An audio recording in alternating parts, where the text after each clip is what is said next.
Yeah, my name is Gazoo to the Moon, and I do graffiti, installations, modern art, carpentry, and I'm also the resident artist of Splashland. Yeah, yeah.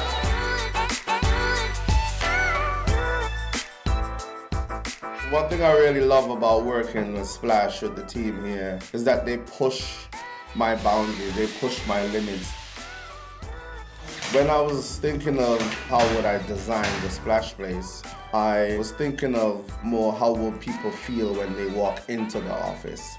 Because splash is all about experience, and I feel like when people walk into the office, they want to experience something cool, something awesome, something immersive. To the Moon is all about going for your goals, always being motivated, always being inspired. And as you turn around, as you leave in the office, the first thing you see is To the Moon on the elevators. So the crown jewel of Splash Space is actually the stage. And the stage was the last installation that I recently did here.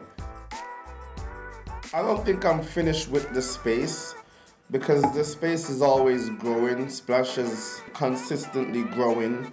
And for me, here with the artwork, it's gonna continue to grow.